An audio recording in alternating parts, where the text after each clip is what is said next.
Well, thanks very much, and good afternoon to everyone, both here in person and around the world. I'm very glad to be able to chair this panel, and I'm very interested in hearing each of the presentations that are going to be given, and I'm very grateful that they've all agreed to take part in this conversation. We hope that you all will also take part in this as a conversation after the presentations.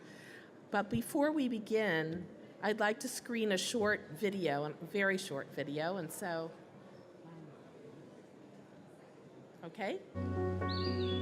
Our forests are our life source. Protecting biodiversity, conserving soil, providing clean water, and supporting economies.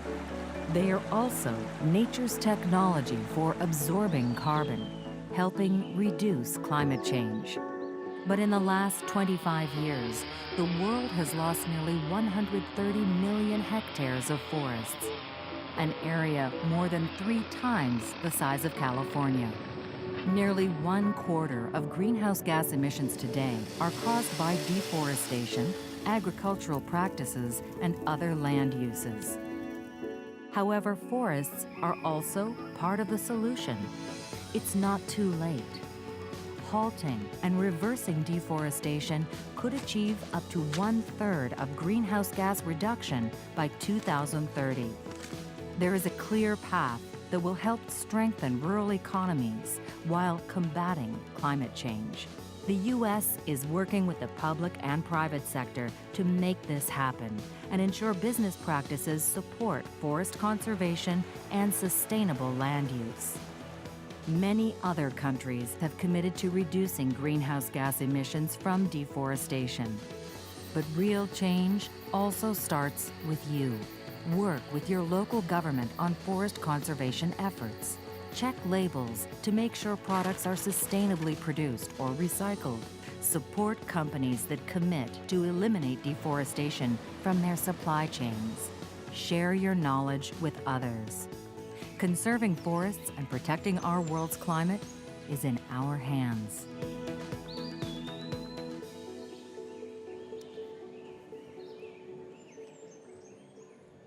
Well, I think that video we have actually produced as a public service announcement to educate the general public about forests, but I think it does a nice job of laying out the connection between forestry, land use, and climate change. And we know that deforestation is an important environmental and climate issue, but we also need to focus on the economic components. More than 1 billion people directly depend on forests for their jobs, and some of the main drivers of deforestation are rural agricultural communities that see forests as literally standing in the way of their livelihoods.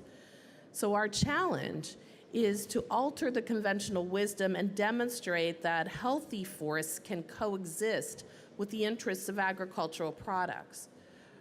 We need to show that rural communities can support livelihoods that are consistent with forest conservation and sustainable land use. But making the shift to a more holistic approach is a challenge, and it's going to require partnerships among a diverse stakeholder group. Both national and local government are going to have to work with commodity companies and financial institutions. Farmers and foresters are going to need to partner with indigenous people and local communities. We can make headway if these groups bring their respective resources to bear on this common challenge. And the good news is that we've already seen this happen. On Tuesday, here in Paris, Marks & Spencer and Unilever announced that they would prioritize sourcing from suppliers that are specifically trying to protect forests and reduce greenhouse gas emissions. And this type of sustainable economic model, it's a very encouraging thing, and it's exactly what it needs to happen. So my hope for this afternoon is that our panelists can discuss some of the strategies and partnerships that are already proving successful.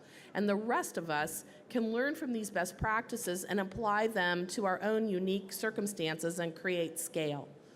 Broadly speaking, countries around the world and participants here at the COP are increasingly focused on the connection between climate change and deforestation. And thankfully, these issues have moved out of the margins and into the mainstream of the climate debate.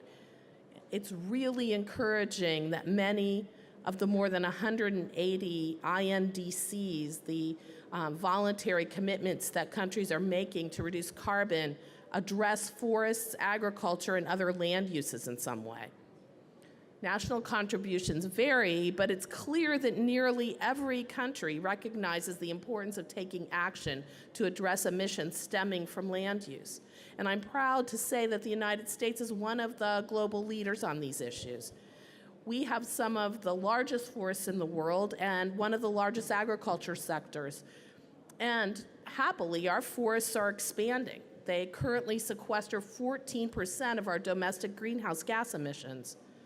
But the challenge that we share with the rest of the world is how to preserve and expand our forests while not harming agricultural development. And to do this, we need strong partnerships for action, as I said. And for that, we're going to need commitments and great ideas from everyone. So I'd like to end here and turn to our panel of experts so that we can hear, learn from, and celebrate 4 unique examples of partnerships on forests and land use from around the world. And to begin with, I'd like to turn to Gita Sirani, Senior Program Manager of the Indonesia Palm Oil Pledge, or IPOP. IPOP is an agreement among leading palm oil producers and commits them to industry-leading sustainability practices. These practices include proactive government engagement on policy reform and a principle of no planting on high carbon stock or peatlands. Announced in 2014, IPOP includes some of the largest palm oil companies in Indonesia, as well as the Indonesia Chamber of Commerce. So, Gita, the floor is yours.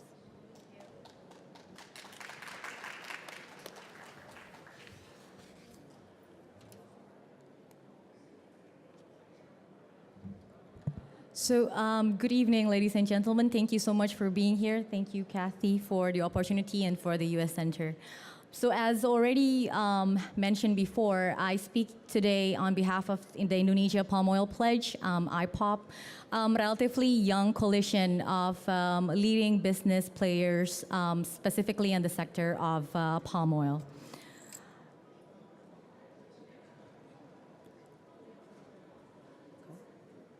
Sorry. Yeah, thanks. So basically, we'd like to firstly paint a picture why palm oil becomes very strategic for the country as well.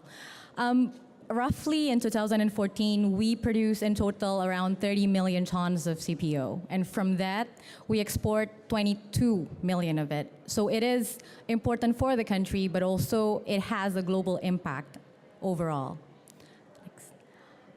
This sector is also important in terms of providing livelihood and welfare for the people. Right now, we've calculated that approximately 16 million people are depending on the sector alone. And this includes ranging from smallholders up until management level of Indonesian fellow citizens. In 2014, we calculated roughly that 3% of our GDP, which accumulated into around $15 billion is contributed from the sector itself.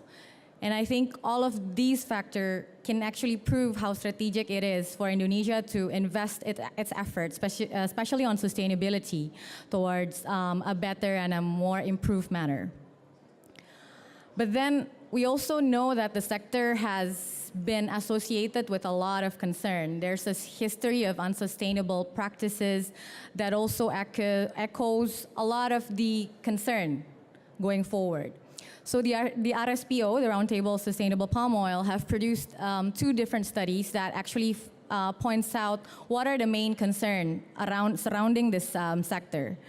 The top 3 concerns are on environment and on social. So it actually paints a very clear picture that deforestation, planting on peat, and the loss of biodiversity are the main concern in terms of environment. And in terms of social, we're facing with problems of the rights of indigenous community not being well respected. We face the problem of social conflict that escalates, And we also face the problem of the hardship of the smallholders to actually obtain legal land rights that ends up with the government of Indonesia not being able to actually know who or where their smallholders are located. So with this, the coalition of the member companies of IPOP actually decided that maybe it is time to join forces and actually make a better practice when it comes to a very strategic and very important sector for the country. And that's exactly why the Indonesia Chambers of Commerce facilitated this deal, this agreement that was launched in 2014. So why IPOP? IPOP is actually a voluntary private sector commitment. As was explained before, it was launched in 2014 during the UN Climate Summit, and it involves large companies including Musimas, GAR, Golden Agri Resources, Wilmar, Cargill, and Asian Agri. So in total, it represents approximately 80% of the entire Indonesia export rate of CPO going forward. So what IPOP is a promise to work together to implement their sustainability commitments, because all of these companies have their own existing sustainability commitments.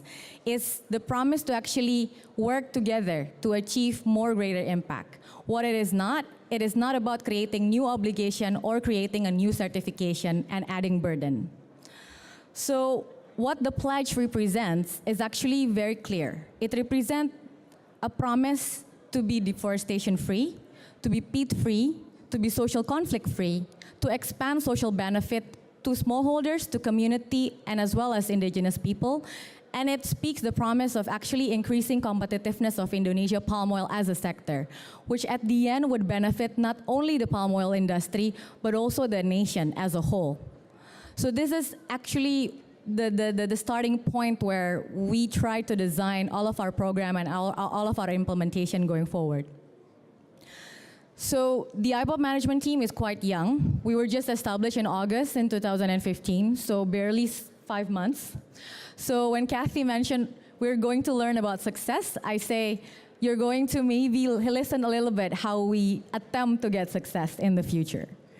So we are here to actually play a dual role. First of all, to facilitate implementation of joint programs between these companies. But the second one is actually to make sure that all of the stakeholders can collaborate, and it is a multi-stakeholders agenda. Not only the member companies, not only private sector, but also involving government, civil society, and community on the ground. Next.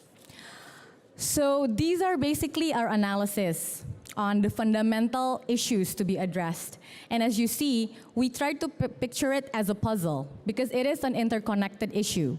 It needs to be dealt with in an interconnected way. So we analyze at least 4 priority issues. The first one being smallholders, because at the end of the day, they represent 44% out of our total production rate. They represent 40% of total planted land in Indonesia, and they represent 4 million of lives, 4 million of jobs, 4 million of Indonesians. The second one is about clarity, getting clarity over land tenure and getting clarity over licensing. And the third is about how we can obtain strong policy and regulatory support. But most importantly, the puzzle can only work if everybody communicates with each other, if everybody talks to each other. So this is how we try to paint a picture for IPOP. Next. And again, this is a journey. It's not an easy ride. We believe that right now, if we started in 2015 and we are going to continue to transform, and we're aiming to get at least impacts on the ground that can be measurable and very transparent by 2020. So 2016 will be much more focused on actually getting the transformation on the ground. And 2018 and 19 will be escalating or upscaling the existing programs. So these are, I will not discuss in greater details, but basically these are the highlighted selected programs for 2016 which we believe is actually the derivatives of this puzzle that we initially present. So the issue is complex and it has multiple dimensions, and we actually create this priority list. It includes the socially inclusive business model for smallholders. It includes mapping and getting to know who and where our smallholders is. It includes training of good agriculture practices and getting access to financing to the right smallholders. But it also includes getting consumer more aware of what they're buying, getting producers and consumer goods company to be more responsible of their business practice, and eventually, hopefully, we can influence policy. These are just an illustration of how complex the dimension is. We have to at least work with 10 different government institutions, ministry, and key government institutions in order to get, actually, this agenda should belong to everyone. So at least 10 ministries, but we know we cannot do it alone. That's why our strategic partners are very, very tiny in this slide. And it includes AID that's very supportive and the US Embassy that has been very supportive in Jakarta. But this hopefully can create an understanding that these are all of the players that we have to listen to and hopefully align in order to get actual impacts on the ground. And here are our hope. How IPOP management can help. We're hoping to actually become the hub in the middle where we can actually help create connection between implementing partners and the partners on the ground and align agenda and align effort. I think I'd like to touch base on this, which is very exciting. We also cooperate in a program called Launch.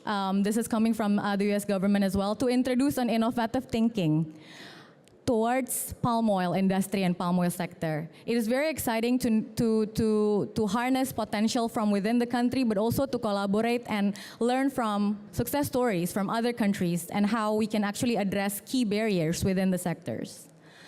But lastly, we'd like to just point out that we will not be aiming too high at first. We'd like to focus on champion districts in at least 4 priority provinces in Indonesia. That includes Aceh, Riau, Central Kalimantan, and South Sumatra. Why these 4 provinces? Because we have a strong government commitment, we have strong member companies presence, and we believe we have actually the tool and the partners on the ground to make things happen. A last slide from our side.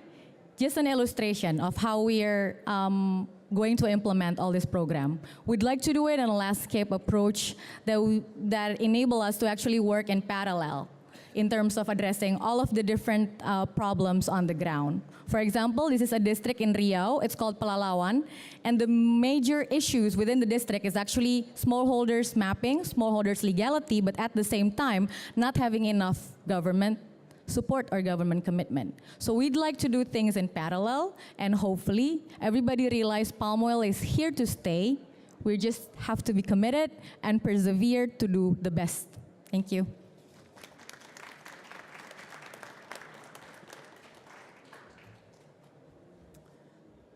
Well, thank you very much, Gita. You may be at the beginning, but you certainly have a heck of a work plan. So. The next speaker is Carlos Bonilla from Guatemala.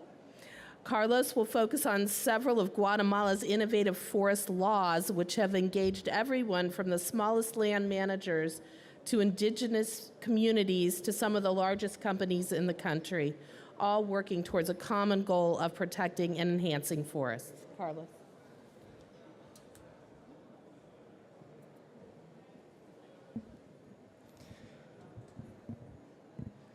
Good evening, everybody. Thank you for your invitation at the organizations.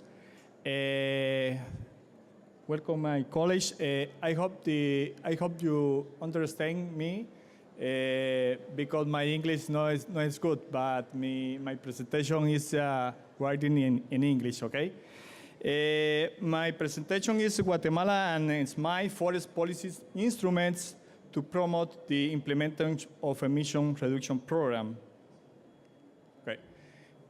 The content of the presentation is a program context, national context, and PINFOR incentive program and PINPEP, and the new PROBOSQUE Law decree. The area program context, Guatemala surface areas and 10.9 millions de hectáreas, and the forest cover is 3.7 millones de hectáreas and 34.2%. The main causes and drivers of deforestation is land use change, agriculture, forest fires, and the others. Gross annual deforestation in the period 2001-2010 is 1.1%.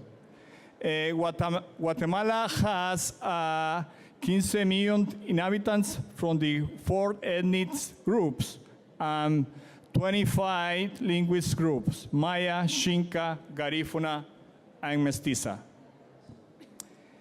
Guatemala is a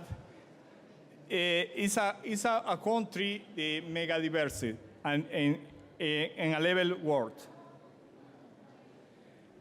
The scala and duration of the program.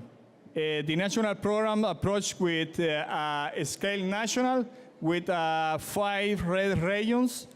The proposed duration is 2010-2050, and Guatemala has in the future ERPA with carbon fund with a period 2016-2020. Guatemala has 3 modalities red emission reduction: inside protected areas and outside protected areas. Inside protected areas is avoided deforestation, and outside protected areas is avoided deforestation and avoided degradation and enhancement of carbon stock. PINFOR incentive program. This is a program ejecution period 1997 a 2016, forestry policy that promoted sustainable production through a cash payment awarded by the state. Its main achievements during the period 1997 a 2014 is a protection of 211,000 hectares of natural forests, establishment or management of 126,000 hectáreas, 21,536 hectáreas under productive management. During the period 1997-2014, these beneficiaries are associations, commitments, cooperatives, and municipalities, etc. The program created more or less 9,000 projects and established 358,000 hectareas. And the country investment, it is important, the country investment $227.6 millions. Jobs create 27,000 and 3.9 millions directed and indirect beneficiaries. PINPEP incentive program. PINPEP is a decree 51-2010. It's a forestry incentive program for owners of small tracts of land. PINPEP has modalities, agroforestry system, reforestation, natural forests, and management for protection on production. Its main achievements during the 2007-2014, these 46,000 hectares, and investment the country $35.4 millions, and established 13,000 projects. The main beneficiaries are communities, municipalities, individual owners, in association. The program has 21,394 beneficiaries men and 13,192 women beneficiaries of the 22 linguist groups. PROBOSQUE Law is a new decree in Guatemala, decree in the last October. It's a decree number 2015. PROBOSQUE does continuity of programa PINFOR. Yeah? The period de PINFOR, the PROBOSQUE is 30 years a partir del 2017. The main objective is contribute to integrate rural development through rural investment that stimulate social participation for the management of forest lands. The PROBOSQUE has 5 models, principles: protected natural forests for timber production, industrial and energy plantation, agroforestry, and forest restoration. The main encourage is 1.4 million hectares in 30 years. The country has the compromise, the investment 1% of the annual national budget, and my benefits are municipalities, committees, individuales, companies, cooperatives, indigenous communities, NGOs, including the creation of the mechanisms for mobilizing and managing financial resources for PROBOSQUE.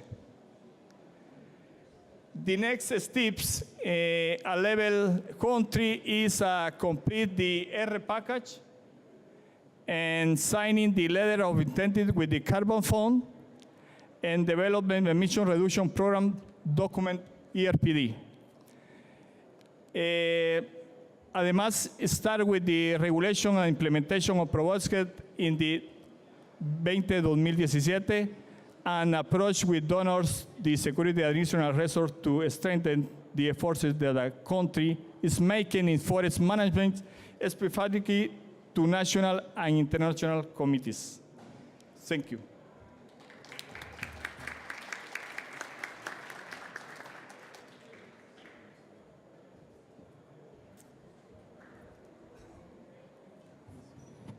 Well, thank you very much, Carlos. I think it's very clear that you are measuring your success, which is a fantastic thing and much needed in this world to evaluate the success of programs. So kudos. We're now going to move on to Robert Bomfo. Many of you know Robert from his former role as co-facilitator of the REDD+ negotiations under the subsidiary body for scientific and technological advice, and as head of the Forestry Commission of Ghana's Climate Change Unit. Robert will talk about the government of Ghana's unique partnership with the private cocoa board and how they are working to engage the cocoa sector to both enhance productivity and livelihoods and protect forests. Robert.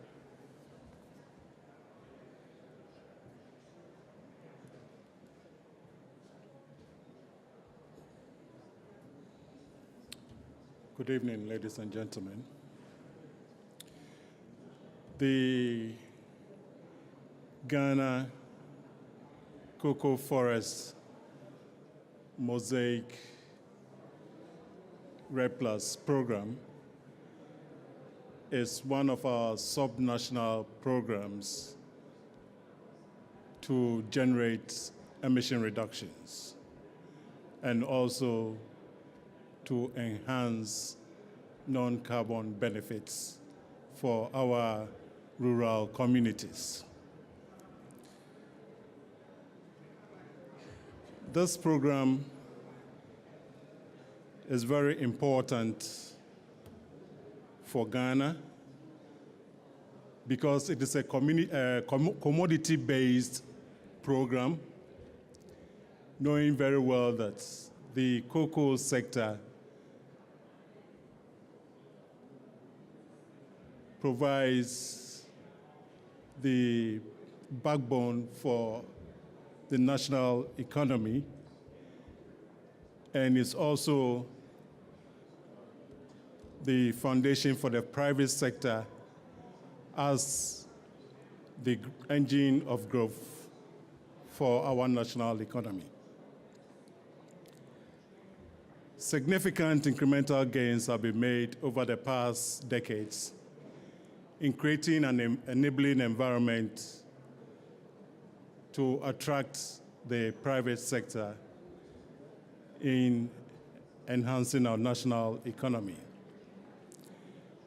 And most important of all, we are making strides to establish a legal framework for promoting public-private partnerships.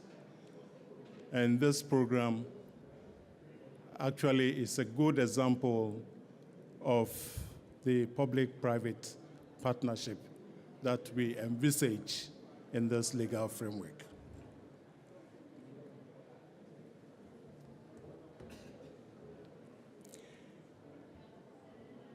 In developing Ghana's RPP, the private sector was identified as an important player.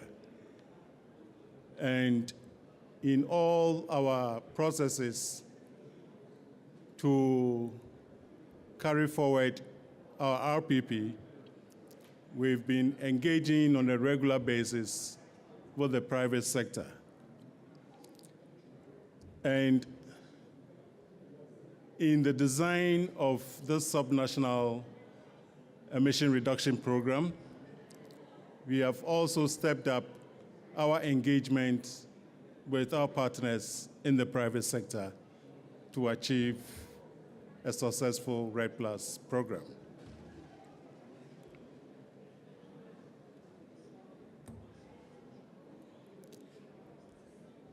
We have been able to get political commitment for this program, and we have a joint coordinating committee for Ghana's emission reduction program with the Cocoa Board and the Forestry Commission as the main collaborators.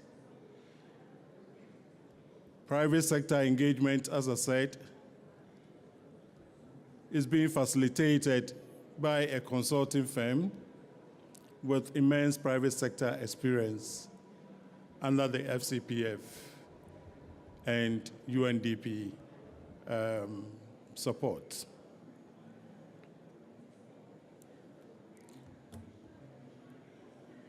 In advancing this emission reduction program, we are faced with a number of challenges. Initially, we had a challenge of securing a high-level political buy-in, but in the course of preparing our INDC, the land use sector, particularly the cocoa sector, was identified as a priority sector in this INDC. And this went through Cabinet. We got Cabinet approval, which means that we now have the political backing for designing and implementing our emission reduction program within the cocoa sector. The other challenge has to do with creating and sustaining an environment that fosters a shift from competitiveness to collaboration with the private sector actors. And this is ongoing. And we are having private sector interests in this program. In fact, we anticipate attracting investments from the private sector to start the implementation of this program. The opportunities have to do with the establishment of state institutions with strong presence in target landscapes. And as I said earlier, this will also provide an opportunity for private sector investments and incentivize cocoa farmer groups, as well as provide the opportunity for attracting external support. Now, what is the way forward? This is my last slide.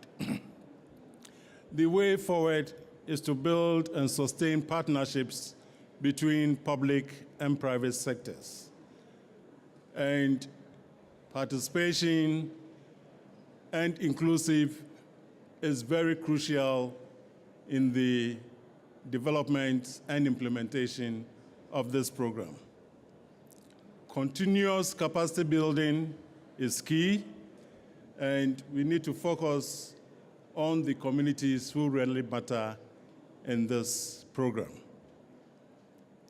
We will build upon existing successes, engagement platforms that we'll use for engagement with our stakeholders. We're not going to reinvent any wheel. Systems that are already in place will be improved upon to facilitate the implementation of this program. Communications on the program will also be given emphasis, and legal issues that have to do with benefit sharing will be addressed. Carbon rights will be clarified, and ecosystem services will be pushed forward, will be advanced. And we'll also ensure the alignment of this program with our national development programs. I think, yeah, I'll end here. Thank you very much.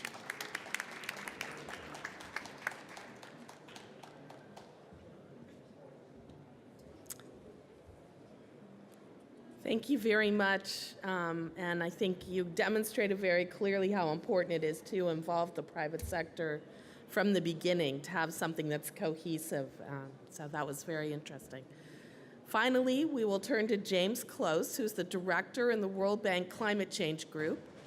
James will talk about the Biocarbon Fund's Initiative for Sustainable Forest Landscapes, or ISFL, which my boss, Secretary Kerry, was proud to help launch at the COP-19 in Warsaw in 2013. ISFL programs are bringing together diverse sets of partners on the ground in integrated landscape-scale approaches to mitigation, and are working to engage commodity companies, financiers, and others in creating incentives to support these programs. James?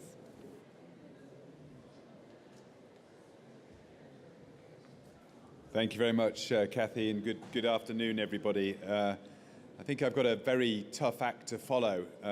I think these are three extremely good examples of what's going on the ground.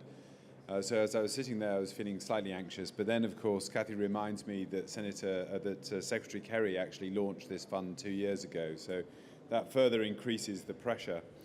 But I'm really delighted to be here and with such an august panel. And we've worked really well together with the World Bank and the Ghana through the FCPF. So it's great to be on the same panel with you here today.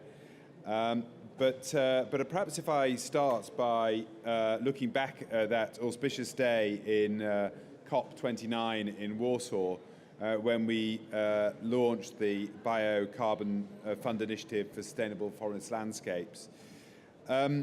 When we were conceiving of the whole design, we were focusing on 4 design principles. And that was really to recognize that we needed partnership arrangements to achieve the scale of landscape transformation that truly makes an impact, that responds to the numbers that Kathy put up earlier. But not only does it enable the transformation of the landscape, but it really brings in local communities and enlists them in the fight against climate change and enables them to build the long-term sustainable economies that are so important for their livelihoods. And the ISFL was designed to have a very strong focus on engaging the private sector. We know there is a significant amount of public sector and development capital around, but we also know we need a lot more private sector capital to come to support the investment side of the fight against climate change and the role of expanding our forests.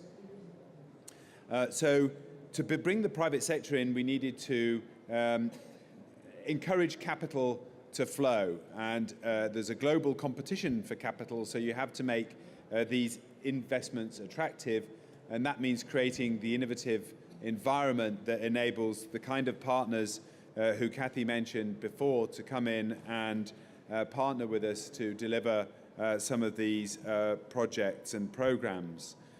So ISFL supports countries to adopt and promote better land management.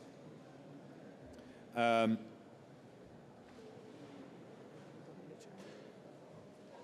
there we go. Sorry, yeah. To better land management, including REDD+ and climate-smart agriculture, and much smarter land use planning and policies. And it's a multilateral facility which is supported by the United States, of course, and also Germany, Norway, and the United Kingdom. And the total fund is $360 million, 90 of which is earmarked for technical assistance, and 270 million is earmarked for results-based payments. So it's a substantial fund in its own right, but working together with many of the other forest funds, some of which are under our management at the World Bank Group, it creates real capacity and firepower to make a difference to the forest agenda. Wrong way. Let me talk about some of the countries in which we're working here. It's a deliberately geographically diverse portfolio of jurisdictions, and it aims to transform rural areas by protecting forests and restoring degraded lands, and also enhancing agricultural productivity so that we can improve livelihoods and local environments. And we're currently working in 3 jurisdictions: the regional state of Oromia in Ethiopia, the eastern province of Zambia, and the Orinoco region of Colombia. An additional program at a jurisdictional level is under consideration in Indonesia, and we hope to get that underway soon. And it's, as I said earlier, the role of the private sector in land use mitigation and REDD+ specifically has started to become much clearer. And it was only in the last few years, partly as a result of this initiative, that it started to crystallize. In 2014, the UN Secretary General Summit on Climate Change, the private sector featured prominently in the New York Declaration of Forests, when 40 big companies endorsed the declaration with a shared goal of halving the rate of natural forest loss by 2020 and ending natural forest loss by 2030. And the ISFL has been building on this momentum and the emerging opportunities to build cooperative relationships with the private sector as part of its program design.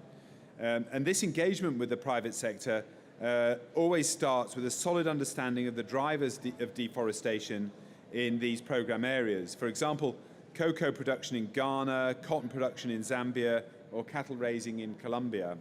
And the ISFL then sees to work with firms that have a forest footprint in the selected jurisdictions based on their supply chains. And this can include large multinational firms as well as small and medium-sized enterprises. So, for example, in Zambia, ISFL has initiated discussions with several cotton companies, including Cargill Alliance and NWK, on a collective partnership to produce zero deforestation cotton as part of the certification process. More generally, ISFL aims to influence producers and buyers of commodities with a forest footprint to adopt better production standards. And we further work with the government on the creation of land use plans for the jurisdictions we work in, identifying the barriers that need to be addressed to unlock investments for better land use, taking into account some of these key commodities. And this includes supporting governments on building the regulations and the policies that promote better land management. At the global level, we're using international fora such as the Tropical Forest Alliance and the Consumer Goods Forum and commodity roundtables where companies have pledged to reduce their impact on tropical forest. So let me just give you an idea of how this works. You know, we look to leverage the comparative advantage of the World Bank Group, and more specifically of the relationship we have between the public and the private sector. So we have strong relationships with government in the World Bank, but also very good relationships with private sector organizations in the International Finance Corporation, the IFC. And that has a capacity to engage with the private sector and enables us to stimulate that private sector participation.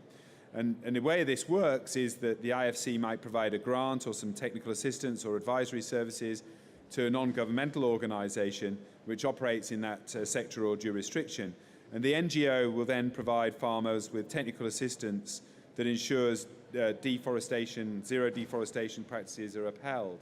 And then further capital can follow after that as the IFC provides that money for shared losses, potentially through a local bank, and the bank in turn provides the farmers with credit. And as a result, the farmers have access to both finance and knowledge, which enables them to accelerate their zero deforestation commitments, but also increase their productivity and strengthens the relationship between the company and the suppliers. And if anybody had seen the Agriculture Africa conversation yesterday, a lot of the discussion about the value chain was how to align the incentives to enable capital to flow.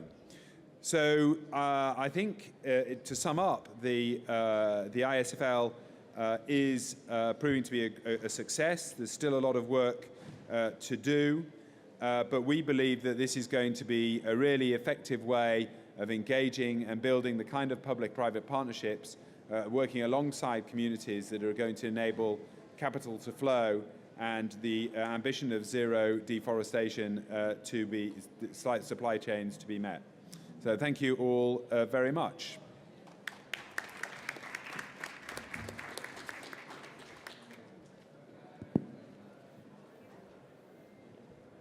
Okay, we're going to go ahead and open up for question and answer now. If you will just raise your hands, I will bring you a mic. And the panelists up there have a mic that they can pass around for whoever would like to answer. So let's start with our first question. Just raise your hand. Perfect. And online, don't forget to hashtag AskUSCenter. Just introduce yourself, please.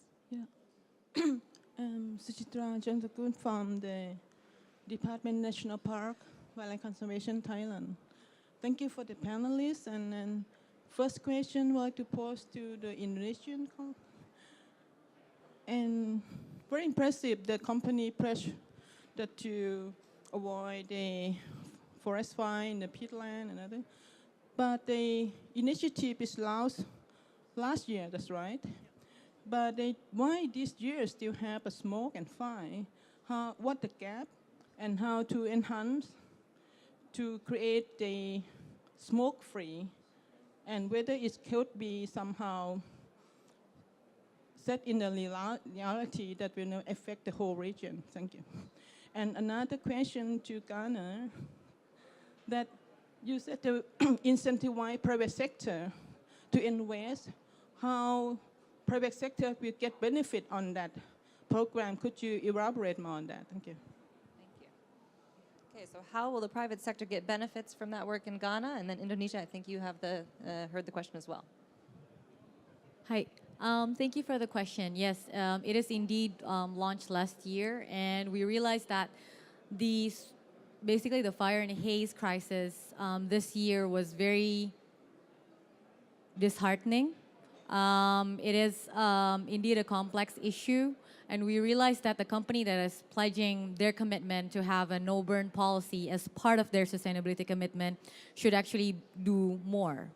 But then whether the companies are the only actor within the problems is also probably not accurate. Basically what IPOP management have conducted ever since we launched is actually have a specific analysis when it comes to doing more on the ground and actually contributing to long-term solution for forest fire in Indonesia, which also affects the entire region.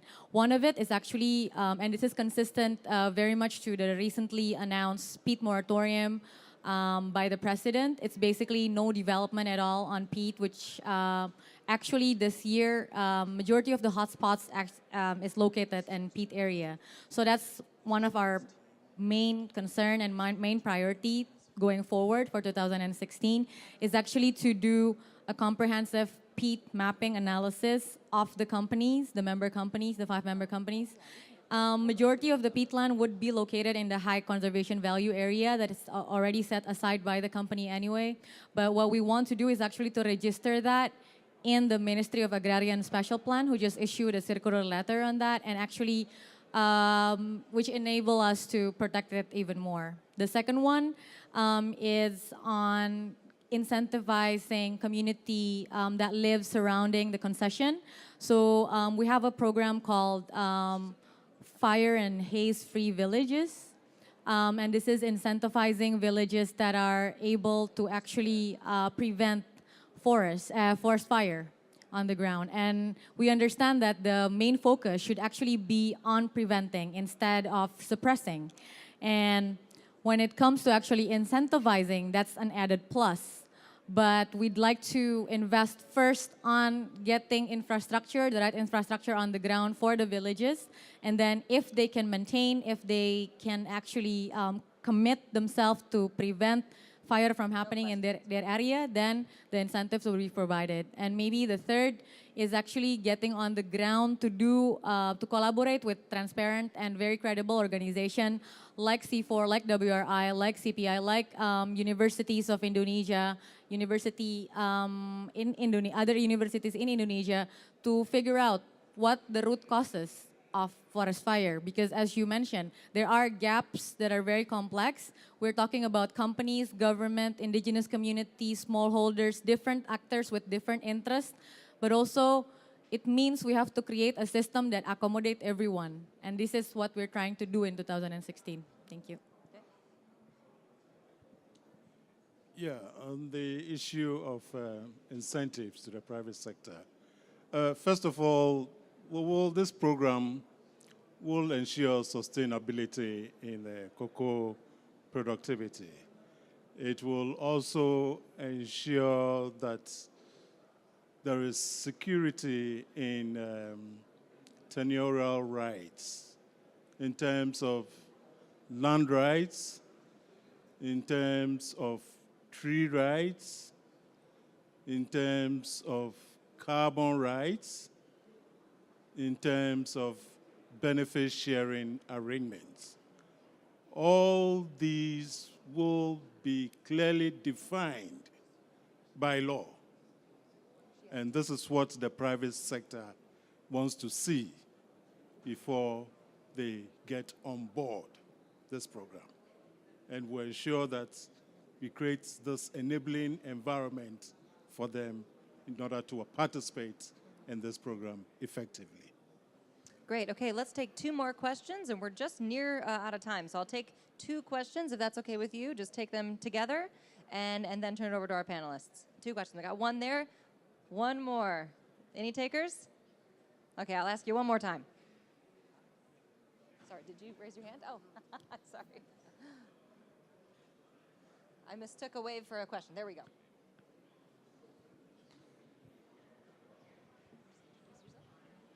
Hello, I'm Joanna Durbin of the Climate Community and Biodiversity Alliance. It's very impressive, the efforts that you're making in your different countries, and specifically for Indonesia. I mean, you said 80% of the oil palm that is exported is covered by these companies. You know, I'm asking, well, what are you doing about the other 20%? Have you got a strategy to bring the others in?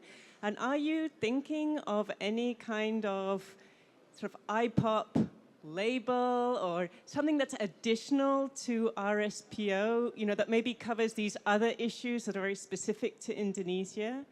I'd be very interested. Thank you. And any one last question for Carlos or James?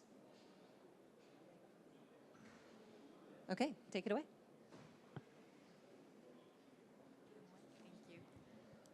Hi, thanks, Joanna.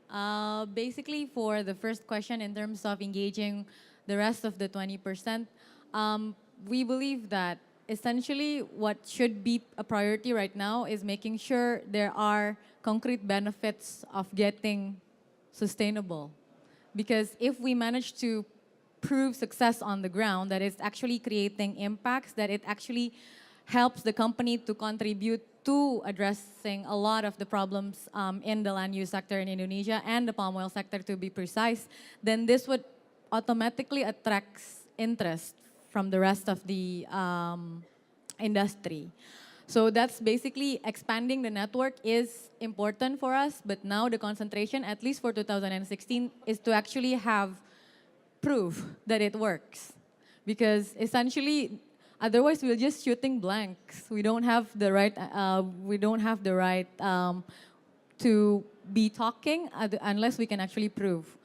And the second question, if the question is to create additional labeling, I think the concentration for Indonesia, at least the IPOP and Indonesia as a country, should actually be strengthening what is already there. Indonesia already launched this Indonesia Sustainable Palm Oil certification, ISPO. That is a mandatory by regulation. And it is actually clearly mentioned in the pledge that the companies are committed to strengthen ISPO certification. ISPO getting a global traction, which you mentioned, and allow to address very specific issues on Indonesia will be a dream come true for us. If we are able to get our own certification, to get recognized and enable the country to actually prove we are doing good, then that is the goal for us. Instead of creating a new one, we should just focus on strengthening what we already have. Thanks. Thank you. And I'd like to turn it over to Undersecretary Novelli for any summary remarks or closing remarks. I just want to thank all of the panelists. I think we have all learned a lot from each one of these very unique programs, and I'm hoping that as these build out, we'll be able to take these results and demonstrate them to more broadly around the world, so that we can use these as the pilot projects to show how we can solve these issues, and we hope that all of you will be part of that solution. So thank you. Thank you. Round of applause for our presenters.